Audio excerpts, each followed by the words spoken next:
31 তারিখে আরেকটি ঘোষণা আসছে, সত্যি না? আসছে তো? আপনি কি জানেন কি ঘোষণা আসবে? আপনারা কি আলোচনা করেছেন কি ঘোষণা আপনারা চান? আমি জানি। আপনারা তরুণরা কি জানেন যে আপনারা 31 কি ঘোষণা চাইতেছেন? আপনারা কেউ জানেন না? এই যে না জানা, জানলাম না কিন্তু ঘোষণা দেব, এটা কি গণতন্ত্র বলে?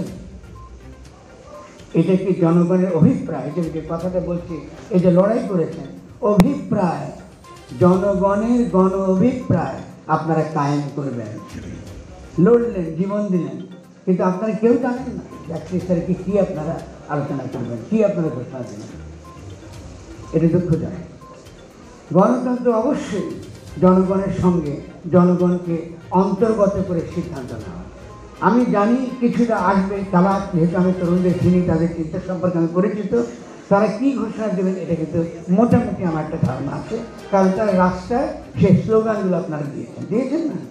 সে স্লোগান আমরা দিয়েছেন কি, আপনারা সংবিধান বাতিল চান, আপনারা চুপুর অপসারণ চান, কেমন এগুলো চেয়েছেন আপনারা। তাহলে আমরা আশা করতে পারি যে এই 31 তারিখে আপনারা এরকম কিছু একটা সমবেত বলবেন। কিন্তু তারপরে এটা বললেন, তারপরে রাষ্ট্রটা কি হবে? আগেটা থাকবে।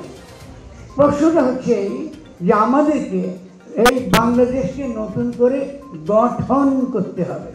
শব্দটা গঠন, শব্দটা সংবিধান না, শব্দটা গঠন করব।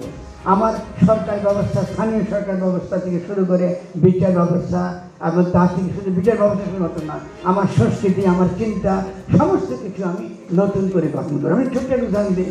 এই যে আপনি গঠন কথা মায়াটা কি স্লোগান দিচ্ছেন, মুজিবদার নিপাত চায়, খুব ভালো। তো মুজিববাদটা কি? সাধারণ লোক কী বুঝবে মুজিববাদ শুনতে? মুজিববাদ কী করে গড়ে উঠলো? মুজিববাদের স্লোগানগুলো কি? তাহলে আমরা আসলে যেটা চাইছি সেটা হলো আমাদের সমাজ থেকে ফ্যাসিস্ট চিন্তা ভাবনা, ফ্যাসিস্ট প্রতিষ্ঠান, এগুলো নিপাত